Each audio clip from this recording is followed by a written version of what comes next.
Namaskar to all of you. Myself Asit Kumar Patnaik. My channel name is Asit Government Rule Guru. So again I am coming back to my channel.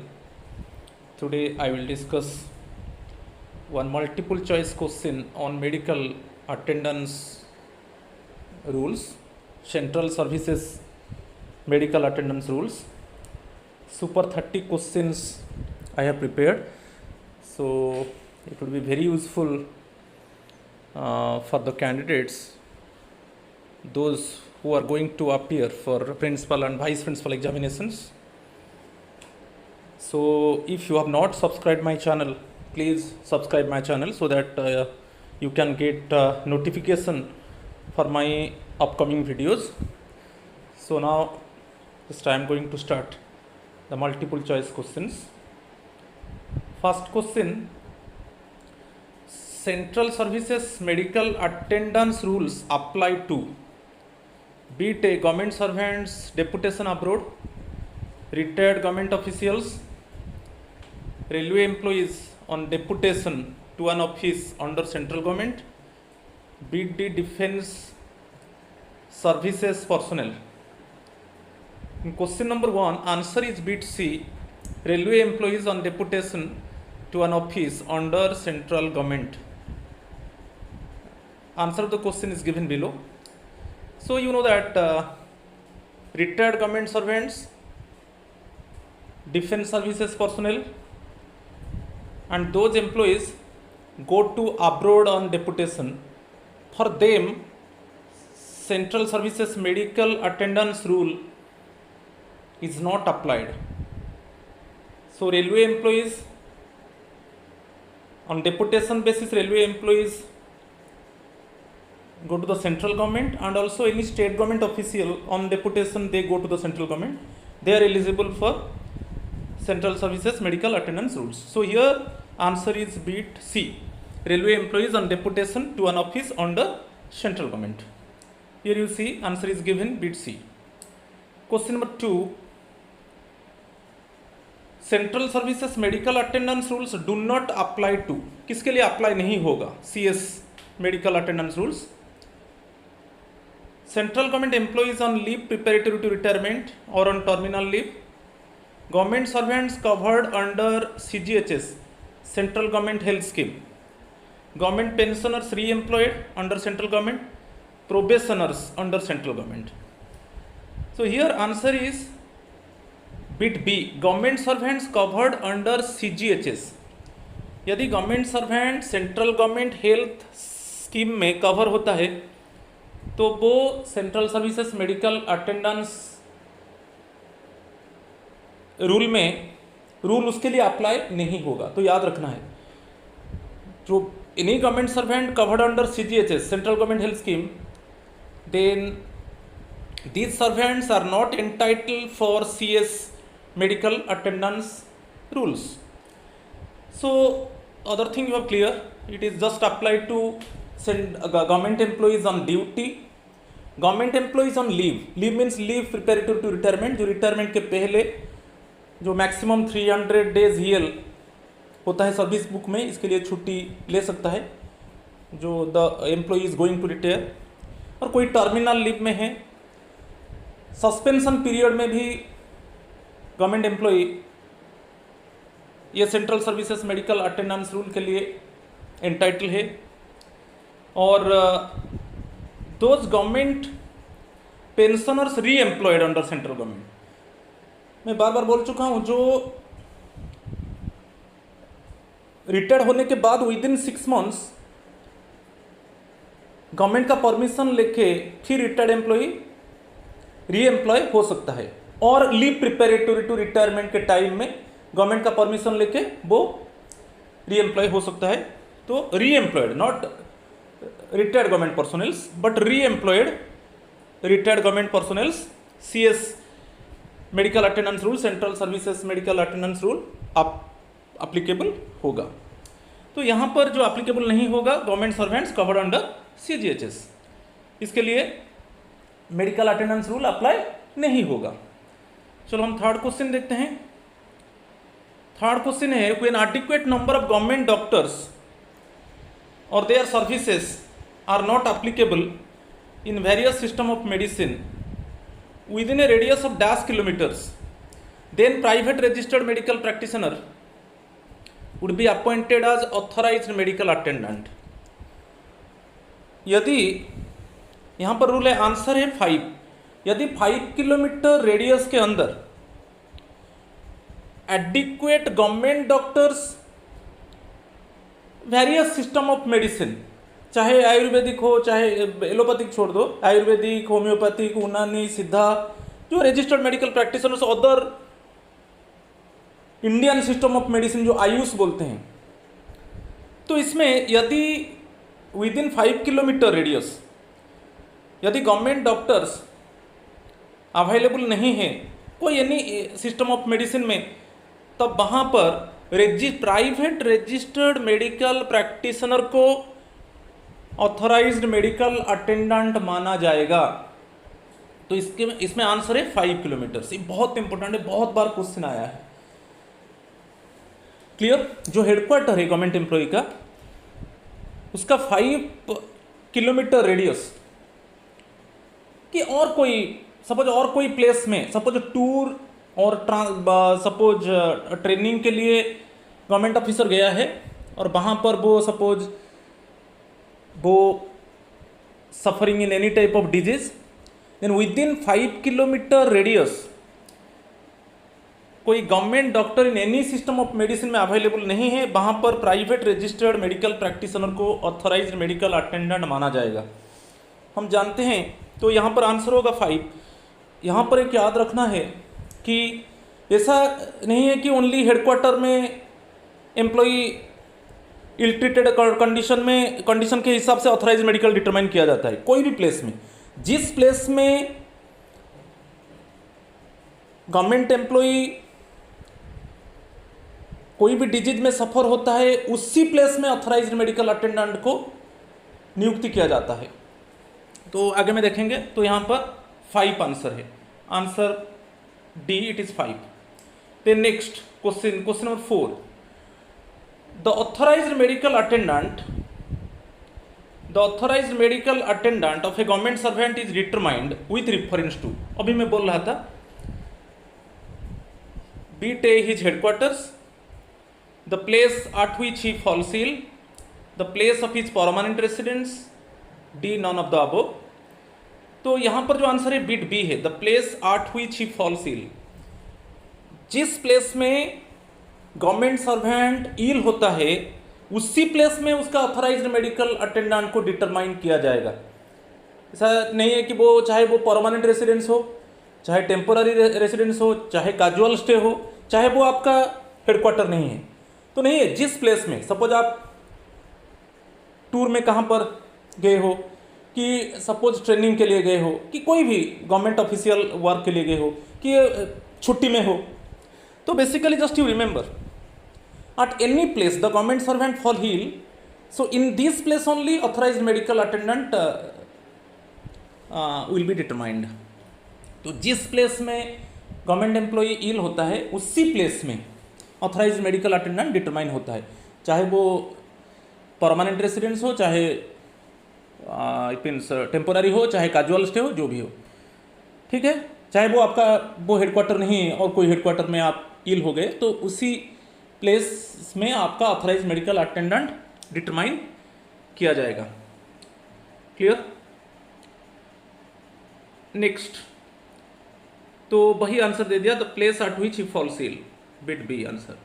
Question number 5 को चलेंगे। Unauthorised medical attendant is appointed under rule dash of CSMA rules.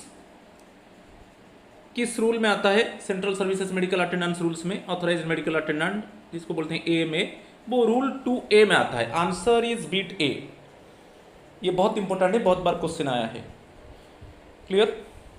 तो यहाँ पर answer वही bit A, rule 2A।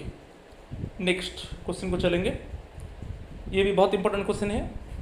A male child of a government servant may receive medical attendance and treatment in a recognized women's hospital up to the age of, ये जो question है, एक mail child of a government servant may receive medical attendance and treatment in a recognized women's hospital up to the age of be it A 1 year, be it B 6 years, be it C 3 years, be it D 10 years। यहाँ पर answer है be it B 6 years। जो government servant का जो बच्चा वो 6 years up to 6 years है, वो कोई भी रिकॉग्नाइज्ड वोमेन हॉस्पिटल में उसका ट्रीटमेंट हो सकता है और वहाँ पर उसको अटेंड किया जा सकता है। ठीक है, ये बहुत इंपॉर्टेंट है, 6 इयर्स। वही आंसर यहाँ पर मेंशन किया गया। नेक्स्ट क्वेश्चन नंबर 7 बहुत इजी है।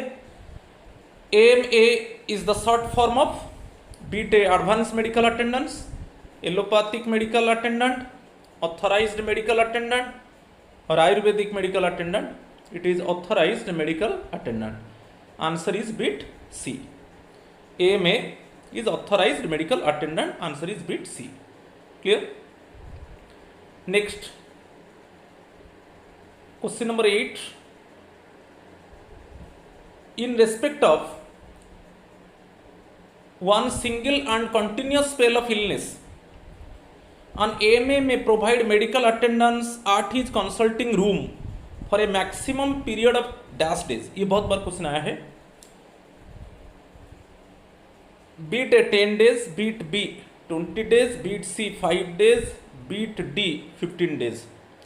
यहाँ पर जो आंसर है bit A, it is 10 days। आपको याद रखना है, कोई single continuous spell of illness में जो इल ट्रीटेड गवर्नमेंट एम्प्लॉय है वो ऑथराइज्ड मेडिकल अटेंडेंट का जो कंसल्टिंग रूम है वहां पर कंसल्ट कर सकता है for maximum period of 10 days। 10 दिन तक वो जो ऑथराइज्ड मेडिकल अटेंडेंट का कंसल्टिंग रूम है वहां पर वो कंसल्ट कर सकता है। ठीक है, तो आंसर 10 days है। ये बहुत इंपॉर्टेंट है। Clear? Next question number 9। In respect of one single and continuous spell of illness, an authorized medical attendant under Indian system of medicine, Indian system of medicine Ayush, Ayurvedic, Y for yoga, U for यूनानी, सिद्धा, naturopathy and homeopathy, may provide medical attendance for a maximum period of dash, maximum period of 40 days। यहाँ पर याद रखना है, generally जैसे मैं बोला जो ऑथराइज्ड मेडिकल अटेंडेंट का कंसल्टिंग रूम है वहाँ पर जो इल ट्रीटेड गवर्नमेंट एम्प्लॉय है वो मैक्सिमम 10 days तक AMA का ऑथराइज्ड मेडिकल अटेंडेंट का कंसल्टिंग रूम में कंसल्ट कर सकता है। मगर यहाँ पर इंडियन सिस्टम ऑफ मेडिसिन में जो इल ट्रीटेड गवर्नमेंट एम्प्लॉय है वो कंसल्ट कर सकता है maximum for 40 days।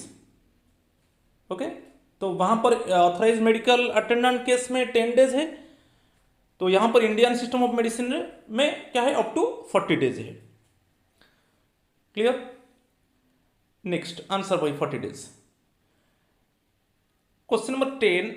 number of consultations with authorized medical attendant allowed in respect of one spell of illness is maximum dash days।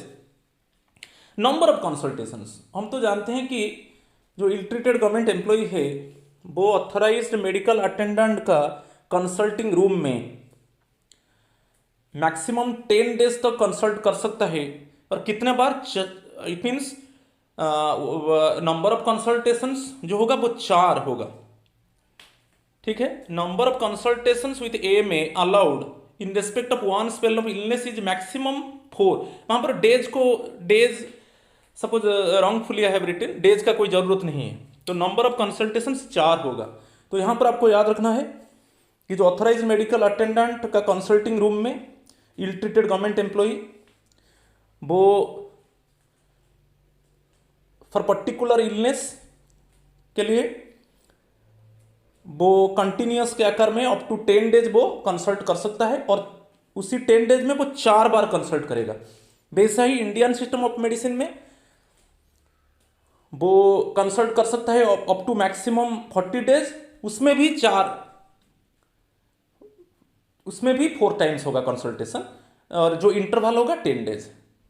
ठीक है, यहाँ पर इंटरवल कोई मेंशन नहीं है, मगर यहाँ पर जो ऑथराइज मेडिकल अटेंडेंट का कंसल्टिंग रूम में जो इल ट्रीटेड गवर्नमेंट एम्प्लॉय है वो कंसल्ट करेगा maximum up to 10 days, then within 10 days ही और she can consult for 4 times। Basically Indian system of medicine में मैक्सिमम 40 days है, वहाँ पर भी वो 4 बार कंसल्ट करेगा।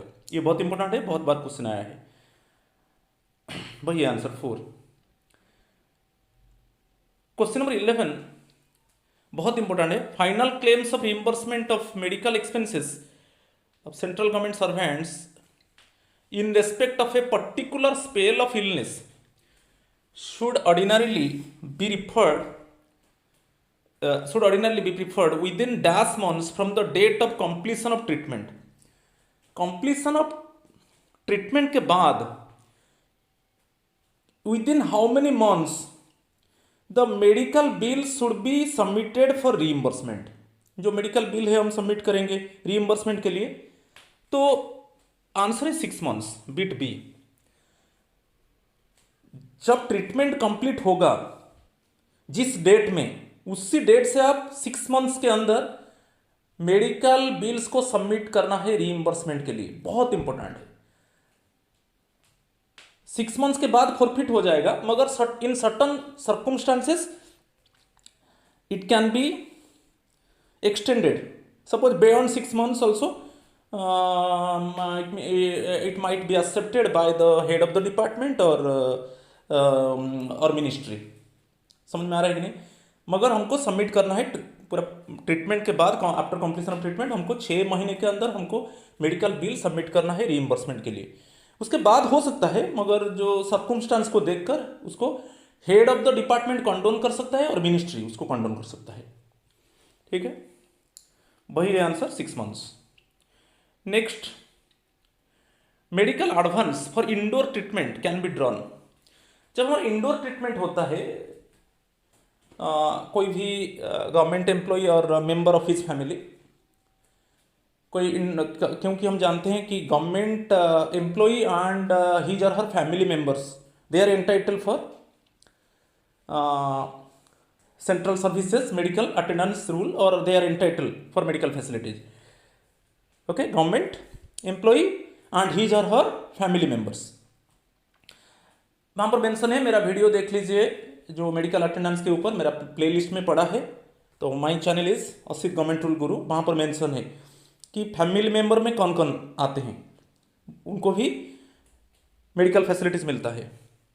तो यहाँ पर medical advance for indoor treatment के लिए can be drawn irrespective of major or minor disease up to 90% of the approved CGHS package rates और furnishing a certificate from the treating physician of a government or recognised hospital और all of the above.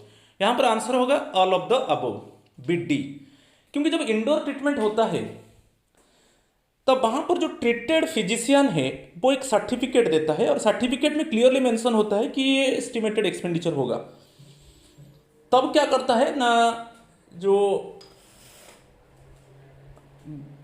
Concern government employee है, चाहे वो उसका treatment हो रहा है और उसका कोई फैमिली मेंबर का ट्रीटमेंट हो रहा है, उस केस में जो भी ट्रीटेड फिजिशियन, तो basically the medical officer who treat the patient, वो एक एस्टिमेशन देता है कि इतना एस्टिमेटेड एक्सपेंडिचर होगा।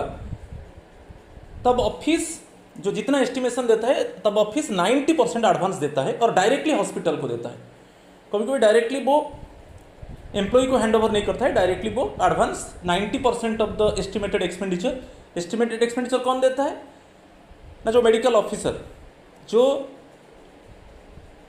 चाहे वो गवर्नमेंट एम्प्लॉय हो और उसका फैमिली मेंबर को जो मेडिकल ऑफिसर ट्रीटमेंट कर रहा है हॉस्पिटल में, जो इंडोर ट्रीटमेंट चल रहा है, वहाँ पर वो एस्टिमेट देगा और ऑफिस उसका 90% एडवांस देता है। कोई भी मेजर डिजीज हो, माइनर डिजीज हो, और वहाँ पर जो मिलेगा 90% मिलेगा एडवांस। जो CGHS में central government health scheme package rates जो है उसका 90%, क्योंकि वो एस्टिमेशन मेडिकल ऑफिसर देता है। वो एक सर्टिफिकेट देता है फिजिशियन कि ये डिजीज में वो पीड़ित है और उतना एस्टिमेटेड एक्सपेंडिचर CGHS रेट में होगा, तो उसको देखकर ऑफिस उसका 90% एडवांस देता है। तो ये answer all of the above है, तो वही है all of the above, answer D. Next, medical advance shall be released with in dash from the receipt of the request. जब गवर्नमेंट एम्प्लॉय मेडिकल एडवांस के लिए रिक्वेस्ट करता है तो with in how many days it would be released. तो यहाँ पर जो आंसर है वो बिट बी है, 10 डेज। जब रिक्वेस्ट किया जाता है एडवांस के लिए, जिस डेट में रिक्वेस्ट किया गया उसका 10 दिन के अंदर एडवांस रिलीज होगा। ठीक है, ये बहुत इंपॉर्टेंट है। Answer 10 days. Next question number 14, if advance is paid direct to the hospital. मैं वही बोला, कभी एडवांस डायरेक्ट जो मेडिकल ऑफिसर वो पेशेंट को ट्रीटमेंट करता है वो एक सर्टिफिकेट देता है, और वो सर्टिफिकेट में क्लियरली मेंशन होता है कि ये एस्टिमेटेड एक्सपेंडिचर होगा। ऑफिस क्या करता है, उसका 90% एडवांस देना है, तो वहाँ पर ऑफिस डायरेक्टली एम्प्लॉय को नहीं देगा, वो डायरेक्टली क्या करेगा, हॉस्पिटल को दे देगा। If advance is paid direct to the hospital, the final submitted bill should be submitted by the employee within dash month of discharge from hospital. यदि डायरेक्टली एडवांस हॉस्पिटल को दिया जाता है तो इस केस में जब पेशेंट डिस्चार्ज होता है, यहाँ पर पेशेंट चाहे गवर्नमेंट एम्प्लॉय हो और उसका मेंबर ऑफ द फैमिली हो, जब discharge from hospital, so discharge date से 1 मंथ के अंदर, within 1 month from the discharge of hospital, the medical bill should be submitted in the office for reimbursement. समझ में आया? यहाँ पर 1 मंथ, नॉर्मल केस में 6 मंथ्स होता है, और यहाँ पर जो है इंडोर ट्रीटमेंट हुआ, इंडोर ट्रीटमेंट में ऑफिस एडवांस दिया हॉस्पिटल को, तो जब पेशेंट डिस्चार्ज हुआ उसका कितना महीने के अंदर वो रीइंबर्समेंट के लिए क्लेम करेगा, तो विद इन 1 मंथ। यहाँ पर बहुत इंपॉर्टेंट है। नॉर्मल केस में वो 6 मंथ्स होता है, मगर एडवांस केस में वो 1 मंथ होगा। जब भी एडवांस दिया जाता है, मेडिकल एडवांस दिया जाता है, तो उसको आफ्टर कंप्लीशन ऑफ ट्रीटमेंट या after discharge from hospital, then within 1 month, वो जो डेट काउंट होता है किस डेट में वो डिस्चार्ज हुआ और किस डेट में उसका ट्रीटमेंट कंप्लीट हुआ, उसी से आप काउंट कर लो। विद इन 1 मंथ उसको मेडिकल बिल को सबमिट करना है रीइंबर्समेंट के लिए, एडवांस केस में। मगर अदर नॉर्मल केस में विद इन 6 मंथ्स। क्लियर? ये 14 हो गया, with in 1 month. Question number 15, question number 15, for outdoor treatment advance given to the ill-treated government servant is 90% of the total estimated expenditure if total expenditure including test or investigation is more than। Outdoor, indoor patient के लिए तो हो गया जो hospital में treatment हो रहा है, आउटडोर ट्रीटमेंट चल रहा है। आउटडोर ट्रीटमेंट चल रहा है क्योंकि जो पेशेंट है वो रेसिडेंस में है, मगर वो कंसल्ट करता है ऑथराइज्ड मेडिकल अटेंडेंट के साथ कि ओपीडी जो आउट पेशेंट डिपार्टमेंट होता है वहाँ पर मेडिकल ऑफिसर के साथ वो कंसल्ट करता है। तो इस केस में यदि टोटल एक्सपेंडिचर इंक्लूडिंग टेस्ट और इन्वेस्टिगेशन इज मोर देन 10,000, यहाँ पर आंसर डी होगा। जो आउटडोर ट्रीटमेंट के लिए यदि टोटल एक्सपेंडिचर, और टोटल एक्सपेंडिचर में इंक्लूडिंग टेस्ट और इन्वेस्टिगेशन, जो भी डायग्नोस्टिक टेस्ट है और कोई भी इन्वेस्टिगेशन है, सब मिला के यदि टोटल एक्सपेंडिचर मोर देन 10,000 होगा, तब उसका 90% एडवांस मिलेगा। ठीक है, क्लियर? तो answer is D for outdoor treatment. Condition is always the total expenditure including test और investigation should be more than ₹10,000। Answer is D, वही आंसर डी यहाँ पर मेंशन किया मैं। क्वेश्चन नंबर 16 को चलेंगे। In case of serious illness और accident where official is unable to apply, advance can be sanctioned on the application of dash। Suppose जो official है वो सीरियस क्रिटिकल कंडीशन में चला गया और उसका एक्सीडेंट हो गया, तो वो एडवांस के लिए तो अप्लाई नहीं कर पाएगा। तो उस केस में कौन एडवांस अप्लाई करेगा? भाई ऑप्शन दिया है wife, father of official, any family member of official, last one wife और लीगल हेयर। तो उस केस में जब ऑफिशियल का एक्सीडेंट हो जाता है कि official is in critical condition, तो उस केस में कौन अप्लाई करेगा एडवांस? तो लास्ट है वो बी डी आंसर है, वाइफ और legal heir, wife of the official और legal heir of the official. बहुत इंपॉर्टेंट है, बहुत बार क्वेश्चन आया है। वो वाइफ और लीगल हेयर ये अप्लाई करेंगे एडवांस के लिए। क्लियर? वही why for legal heir. Question number 17 को चलेंगे। Power to condone delay in submission of medical claims has been delegated to. मैं बोला नॉर्मल केस में जैसे ट्रीटमेंट कंप्लीट होता है तो with in 6 months medical bills को सबमिट करना है रिम्बर्समेंट के लिए, जिसको मेडिकल क्लेम हम बोलते हैं। एडवांस केस में आफ्टर कंप्लीशन ऑफ ट्रीटमेंट कि after discharge from hospital with in 1 month all the medical bills should be submitted for claim, तो हम जानते हैं। तो इस केस में यदि उसी टाइम में सबमिट नहीं हो पाया मेडिकल बिल्स तो उसको कंडोन कौन करेगा, उसको माफ कौन करेगा? Head of departments, joint secretaries, controller and auditor general of India, all of the above. यहाँ पर power to condone delay in submission of medical claims has been delegated to, answer is head of departments. आप याद रखना है जो medical claims advance medical advance लिया है तो आफ्टर कंप्लीशन ऑफ ट्रीटमेंट और after discharge from hospital within 1 month all the medical bills should be submitted for claim. If the government employee has not taken advance, यदि advance नहीं लिया है तो after completion of treatment within 6 months he or she must submit the medical bills for reimbursement. तो इस case में यदि timely वो सबमिट नहीं होता है उसको कंडोन कौन करेगा? Heads of departments. क्लियर? बहुत इंपॉर्टेंट है। क्वेश्चन नंबर 18, ये बहुत इंपॉर्टेंट है।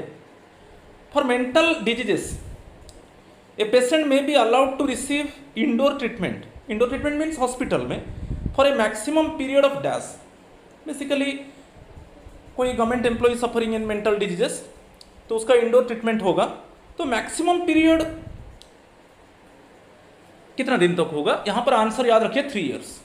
For mental diseases a patient may be allowed to receive indoor treatment for a maximum period of 3 years। तो आंसर इज बिट सी, यहाँ पर मेंशन किया 3C। Okay, 18C is answer 3 years। Question number 19 को चलेंगे। Reimbursement cannot be claimed for cost of vaccination charges for. तो vaccination charges actually किस case में vaccination charges को रीइंबर्स नहीं किया जाएगा? Hepatitis B, malaria, influenza, covid vaccine, ये 4 दिया है। तो उसमें जो मलेरिया के लिए हम जो वैक्सीन लेते हैं वो रीइंबर्समेंट नहीं होगा। हेपेटाइटिस बी के लिए होगा, इन्फ्लुएंजा के लिए होगा। अभी कोविड वैक्सीन चल रहा है, कोविशील्ड, कोवैक्सीन, स्पुतनिक, ये सब अभी आया है इंडिया में, तो उसके लिए जो भी हम खर्च करेंगे वो रीइंबर्स होगा। मगर मलेरिया के लिए वो रीइंबर्समेंट नहीं होगा। जो वैक्सीन हम खरीदेंगे लेने के लिए when the government employee or any member of his or her family suffering in malaria and purchase malaria vaccine okay for treatment, तो वो reimbursement नहीं होगा। तो 19B आंसर है। क्लियर है?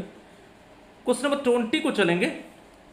Travelling allowance is claimed for employee और a member of his family if the distance between the place where the patient falls ill and the hospital is more than dash kilometres. ये बहुत important है। TA claim कब हम travelling allowance claim करेंगे? आपको याद रखना है, यदि चाहे गवर्नमेंट एम्प्लॉई की उसका कोई फैमिली मेंबर जिस प्लेस में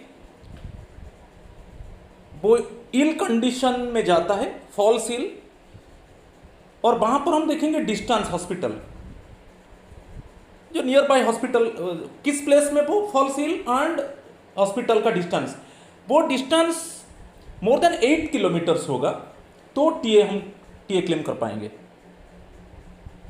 सो यहां पर याद रखना है the place where the patient falls ill and the nearby hospital the distance is more then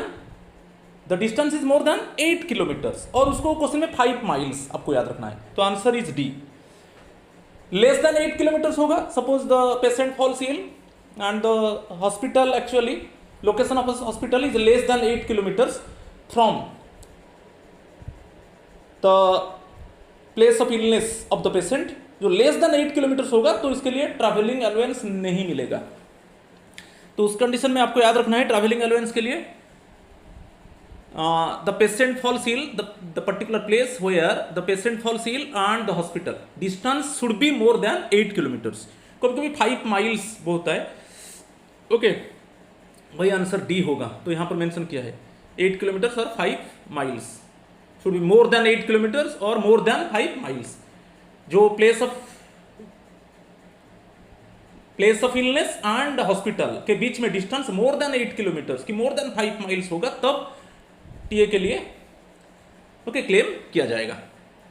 next 21, ये एक एम्बुलेंस रिलेटेड क्वेश्चन है। Ambulance charges are allowed to be reimbursed, it should be certified that the conveyance of the patient by any other means would definitely endanger his or her life, और कोई convince में वो जाएगा तो उसका life को danger हो सकता है, इसके लिए एम्बुलेंस का जरूरत है। सेकंड ऑप्शन है the ambulance should belong to a government और local fund or a social service organisation such as Red cross society. The ambulance should be used within the same city.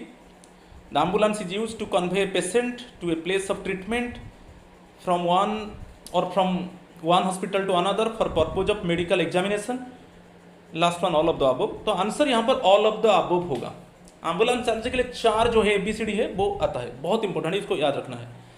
First जो option है कि patient के लिए suppose danger होगा तो और कोई कन्वेंस में जाएगा और कोई तो एम्बुलेंस में उसको जाना है, ठीक है। सेकेंड पॉइंट जो है, जो एम्बुलेंस जो होगा बिलोंग्स टू गवर्नमेंट और लोकल फंड और red cross society like social service organisation, ये होना चाहिए, प्राइवेट नहीं होगा। एम्बुलेंस वही सिटी में should be used within the same city, बाहर नहीं जाएगा, सिटी से बाहर नहीं जाएगा, with in the same city ambulance को यूज किया जाएगा। और एम्बुलेंस को एक हॉस्पिटल से दूसरे हॉस्पिटल को इट मीन्स लिया जा सकता है कभी कभी कोई मेडिकल एग्जामिनेशन के लिए। तो ये 4 चीज ठीक है। तो इस केस में एम्बुलेंस में जो चार्जेस लगेगा वो रिइंबर्स होगा। Answer is all of the above, BTE। तो यहां पर डी नहीं है, ऑल ऑफ द अबव जो है वो आंसर है, BTE आंसर है। क्लियर, BTE आंसर है। Next question number 22, A government employee may obtain consultation from a specialist. कभी कभी गवर्नमेंट एम्प्लॉई क्या करता है ना, वो कंसल्टेशन स्पेशलिस्ट से कंसल्ट होगा, कब होगा हम देखेंगे, इसको मैं डिस्कस करता हूँ। Bit A he if he belongs to group A, if he so desires, if the treating AMA is a opinion that the patient requires medical attendance from a specialist. Bit D है if he is not satisfied with the treatment given by AMA।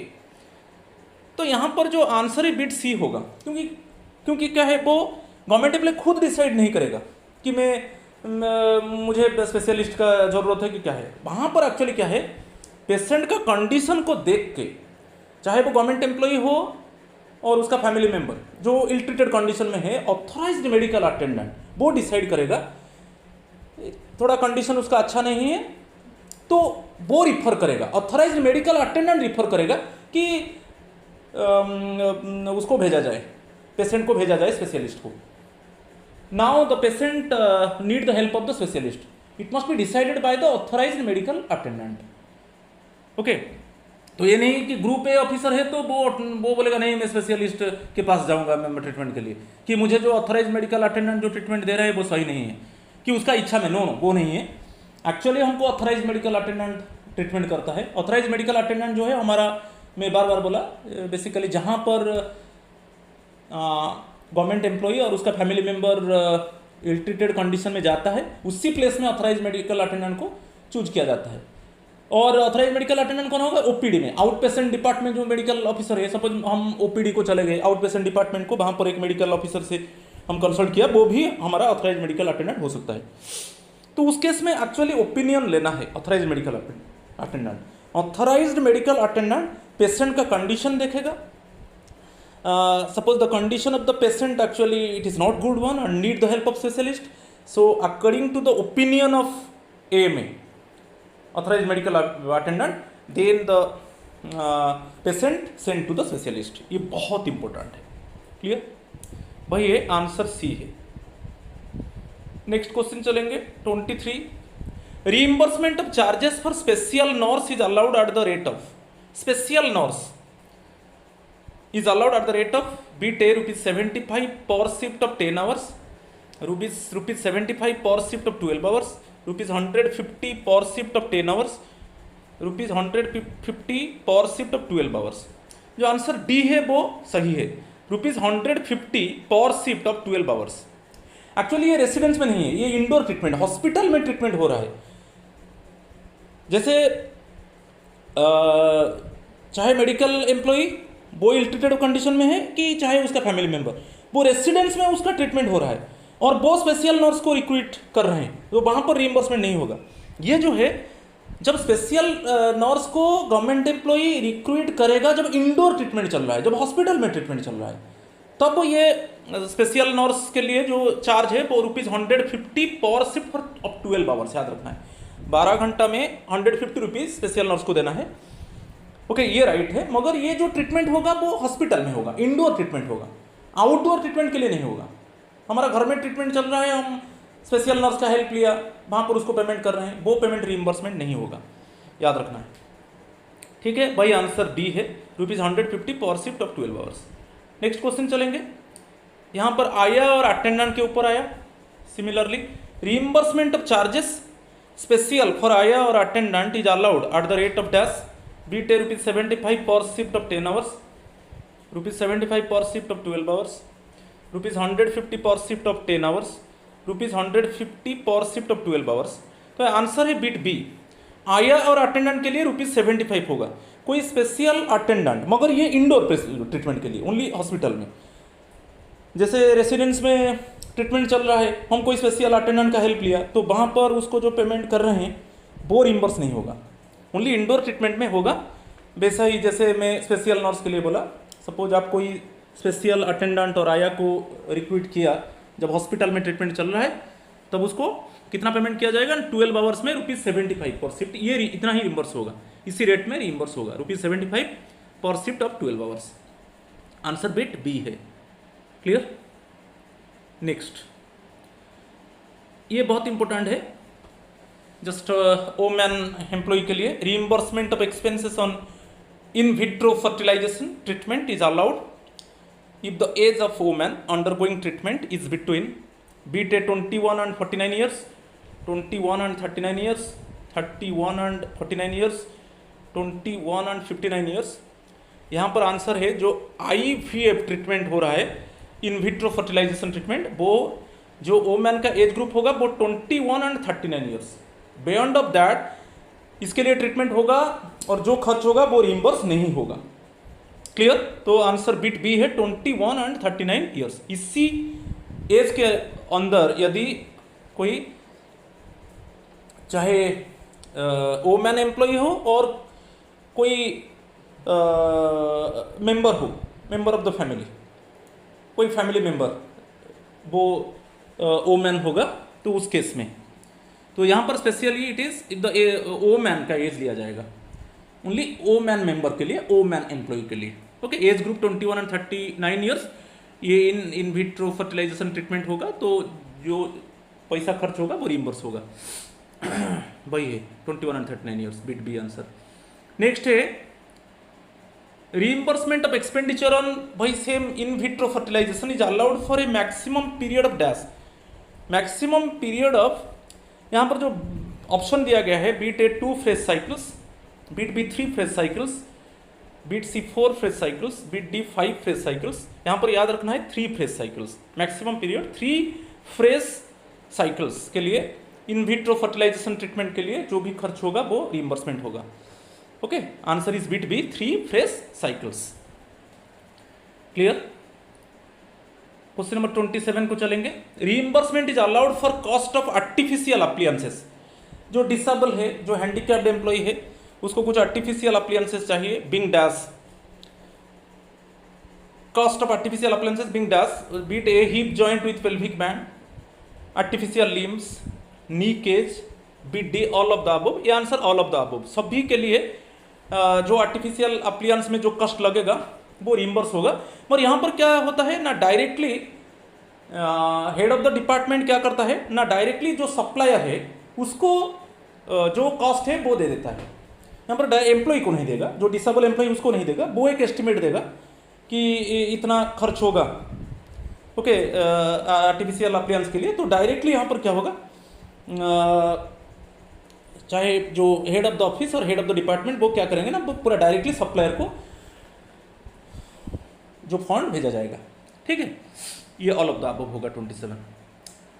तो वही है, answer D है, answer all of the above. मैं D mention नहीं किया, answer all of the above mention किया।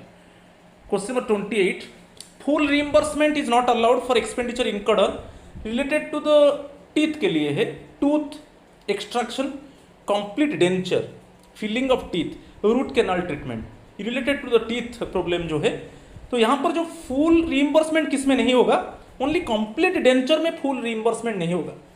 Complete denture क्या है, पूरा हमारा जो आर्टिफिशियल टीथ लगेगा, आर्टिफिशियल टीथ इम्प्लांटेड, पूरा फुल आर्टिफिशियल, फुल के लिए नहीं लगेगा, full reimbursement is not allowed for expenditure incurred on complete denture. Complete denture पूरा जो है आर्टिफिशियल टीथ लगेगा, जो कंप्लीट डेंचर के लिए पूरा रिइंबर्समेंट नहीं होगा, और सबके लिए tooth extraction, filling of teeth, root canal treatment, जो भी खर्च होगा वो रिइंबर्स होगा, और कंप्लीट डेंचर के लिए फुल रिइंबर्समेंट नहीं होगा। क्लियर, वही है complete denture, bit B answer. Question number 29 को चलेंगे। Under CSMA rules, central services medical attendance rules, hospitals are recognised by the dash.